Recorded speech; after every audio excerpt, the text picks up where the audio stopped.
J-Horror Oddities. This is quickly turning into my favorite regular series. There are so many Japanese horror movies out there that this series, it could go on forever. It's actually really disappointing when discussing Japanese horror movies with people that it's always the same movies that are brought up. The Grudge, The Ring, Pulse, that's all people seem to think exist. And that's why this series is so important, because we get to look at movies that you've never heard of before. Now, did you know that one of the things J-horror movies are used for are promotional tools for J-pop idols? And I believe that this movie that we're about to look at is exactly one of those. This is Spirit Eye Detective Quartet. At least that's what I think it is. It doesn't actually have an English title. What I've done is translated the literal Japanese version of the name.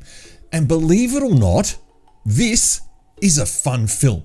So let's check it out. Now, you'll need to suspend disbelief for this movie, but if you're an avid horror movie viewer, then that's something that's quite common for you. This is one of those movies where the adults are a bit dumb and the school kids know almost everything. Now, before we start, a little bit of a backstory on one of our main actresses in this movie, Karen Ishida. She plays one of the girls in the detective quartet, the one whose ability is to speak to the dead. By the time this movie was released, Karen was no longer a member of the idol group Idling, because that group had disbanded 2 years prior. At this point, she was a bit like Kane from Kung Fu, a wandering soul looking for something else to do. She was 21 at the time of filming this movie, and it certainly wasn't the first movie of her career, but it looks to be one of her last ever films, perhaps even the last one. So what has she been doing since then? Well, for all the perverts out there, and there are a lot of you, admit it, she's moved into adult movies, which isn't uncommon for J-pop idols. Anyway, let's talk about the movie and try not to undress Karen Ishida with your eyes as we go. You can use Google for that instead. Trust me, you'll see everything. We need to set the story, and the story is this. There's a cursed lip balm loose at this particular Japanese high school, and anyone who finds it can use it to call the spirit who owns it, who will help them kill someone. And that's how this movie starts. A young girl is beckoned away to an empty classroom where she's promptly killed by a rather scruffy and unkempt looking ghost. Cue our introduction to the detective quartet. A group of 4 girls, hence the name Quartet, who have individual psychic and spiritual abilities. Aika, the leader, can read crystal balls. One girl can read minds, while AV star Karen Ishida's character has a creepy guy following her, as well as being able to talk to dead spirits. The other girl? I don't really know what she does. The police, who are definitely bumbling idiots who don't know anything, are on the scene to investigate the murder, and the chief instantly assumes it's a love rival. And technically, he's right, but I don't want to spoil the movie for you, just as yet. The detective girls have this male groupie who realizes that this murder could be the girl's big break, so the 5 of them gather at the murder site and try and convince the police to let them in. The police, being adults who are bumbling idiots, obviously dismiss their request, but one of the girls starts to read the junior detective's mind. This freaks out the other 2 police officers, who promptly let the girls and their theatrical sideshow onto the murder scene. While on the scene, the girl who can channel and talk to the spirits is suddenly visited by the dead girl. And she divulges what's happened to her, that she was lured into the classroom where a disheveled looking schoolgirl who wouldn't look out of place in a Kiss tribute band asks if she's seen her lip balm. Boom, the girls now know what they're dealing with. It's one of the mysterious 7 mysteries of their school. In this case, it's the curse of the lip balm, TM. Story goes that a schoolgirl on campus tried to confess her love to her crush, but was rejected. Something jumped off a rooftop, left behind a lip balm, urban legend created. The girls don't seem too surprised. After all, it's their school's story, but the police officers, rightly, think it's all just a waste of time. The headmaster of the school, who wants everything wrapped up quickly and quietly. Is she hiding something? We then meet Kyohei and his band. They are practicing for the school's upcoming cultural festival, and this murder threatens to cancel this event unless the killer is found. Would you believe that all of the events of this movie and almost every character ties back to Kyohei? The bleached blonde-haired surfer-looking dude with impeccable manners. Now, I'm not being sarcastic here, he actually is a bit of a model citizen, even though he looks like some kind of reject from a K-pop band. We're now also introduced to the sexy school nurse, who appears to be a red herring character, so I won't focus on her too much, other than to comment on the fact that this high school has a flirty school nurse who attends to horny teenage boys. And some more new characters as well, but this one's important. This group of 5 teen girls are bullies, and they've been bullying the suspected murderer. Ooh, now I forgot to mention this after all the excitement, but the police actually suspect that the murderer is a bullied schoolgirl called Satako, not to be confused with Sadako from a different horror movie. The victim was a friend of these girls. The leader of this group is Akina. Now obviously, she had anime-loving parents who enjoyed a certain series about a boy who delivers tofu while driving in a Toyota AE86. And you can tell she's the leader as she has bleach blonde hair and doesn't tuck in her shirt.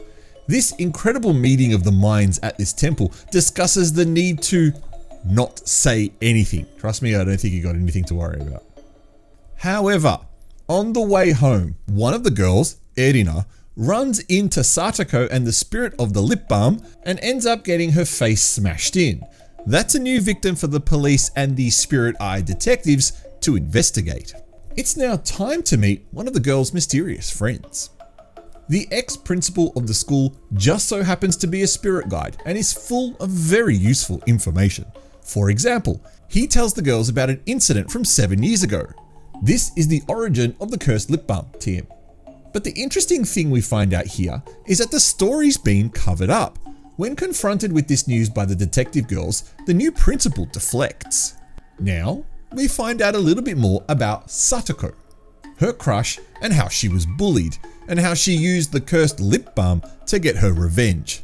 Now, just a time out here, but would you use a random lip balm that you found, just lying around? I mean, the hygiene issues there are severely off-putting, and considering the scars on Sadako's face, I think she's caught some kind of disease from it. We then see a scene with Akina, who tries to hide the fact that she's scared of being targeted by Satako. After she finds out that Erina was killed, she knows she's on her shit list and it's just a matter of time until she is smashed to a pulp. But the real important question remains. Who really called the lip balm curse to come to life and attack all these girls? Now we get an homage to one of the greatest horror movies ever made, Psycho. If you've seen the film, you know it features one of the most iconic death scenes ever filmed, the shower murder scene. Well, this movie replicates it pretty closely, replacing Janet Leigh's character with Yayoi, the sexy school nurse. And there goes that red herring, right? Realizing that it's getting real, the detectives investigate Sadako's apartment and find security footage showing her and a mysterious second girl. Satako has been missing for days and no one has seen her. The Spirit Eye Detective Quartet then meet up with Akina and her bitchy friends on the rooftop to give them a warning about Satako and what they think will happen next. There's a lot of tension in this scene. And it's now we realize that Akina and Aiko have a past with each other. They used to be besties in junior school, but that all went pear-shaped when Aika started to date Kyohei, who Akina had a crush on. Now everything is starting to come together, right? Well, not really. 2 more characters end up getting killed by Satako and the Curse. You know what? That's actually a really good name for a punk rock band, Satako and the Curse. These 2 characters are teachers involved in the cover-up of the bullying, as well as a rumoured romantic relationship. With 2 new murders, the girls have their work cut out for them. Forget about the police. They're idiots, remember? An arrest warrant is put out for Satako. Meanwhile, Akina has decided she doesn't want to wait to become a victim, so she grabs her golf clubs and heads to somewhere. Have a guess where? A driving range? Maybe a pawn shop to sell her golf clubs? Nope. She ends up at some kind of rocky shore where some of her friends find her and try to convince her that taking on the girl they bullied and a ghost is a pretty bad idea. Now this is where we have a bit of fun, because it appears that the spirit is there and somehow she manages to trick Akina into killing one of her friends. This bit is quite awesome because then Satako and the Curse do appear in front of Akina and try to kill her. Game over for her, I guess. Well, not really. She ends up in the hospital. But believe it or not, the spirit isn't finished. In a scene that's reminiscent of the Taiwanese film Detention, which is really weird because that film came out 2 years after this one. Aika and Kyohei end up back at the band practice room at school. Would you believe we're now finally at the main part of the movie? This is where the truth is revealed and we can finally figure out what's going on. Aika and Kyohei wake up tied to a chair with the band's manager in the room. He's the one that did all of this. He gave Satoko the cursed lip balm. Why did he do that? Well, he's jealous of Kyohei because he took all the good parts in the band, leaving him with the crap. To me, that makes no sense. I have no idea the logic behind this. It's obviously a high school student's brain, and it obviously makes sense to him, but it also sounds like it made no sense to the lip balm owner either, as she decides this guy will be her final victim, of the movie at least. The movie ends with the Spirit Eye girls thinking they actually solved the case. Hint, they didn't, the police worked it all out, and hope that their business picks up. Oh, there's also this post-credit sequence where the school janitor finds the lip balm and then sends it to two female students who get weirded out by receiving a used lip balm in the mail. And I think I would get weirded out by something like that too. Now, it's worth mentioning that almost all of the movies that I look at in this series don't have English subtitles, or at least official English subtitles. So I was relying on a fan sub of this movie to watch it. So what that means is that I think I've got most of the story, depending on the quality of that translation, I've got most of the story. So sometimes I misunderstand some parts of the film, and most likely due to the subtitles, and other times I get bits completely wrong. And you know what? That wouldn't be the first time. Now, believe it or not, I actually really enjoyed this film. It's more of a comedy horror light than a serious horror film. There's certainly light-hearted moments to the film, even though there are some quite brutal killing scenes. Think of those killing scenes similar to the slit-mouthed woman horror movies. But this movie is not low budget like that one. This movie obviously has some kind of budget to it. Now, it's quite a cute film. It's also very enjoyable. It's a little silly to follow at times, and with the obvious high school scenarios that I don't quite get anymore, they only really make sense in that manga type universe where adulthood kind of sucks and being a kid is the best thing ever. God knows I still wish I was a teenager.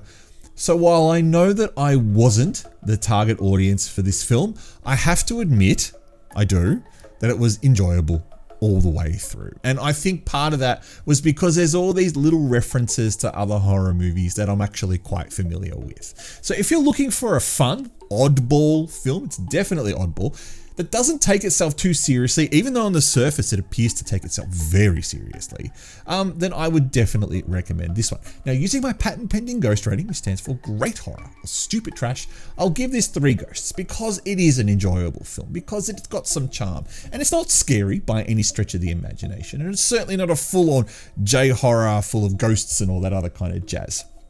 It's definitely moving down the comedy horror vibe. So if you're in the mood for something like that, this could be a great film for you. I am the Artie Dans, and you are watching SHOCKMANIA's J-Horror Oddity series. I'm very pleased for you to have stuck around to the end of the video, and I hope you've enjoyed it.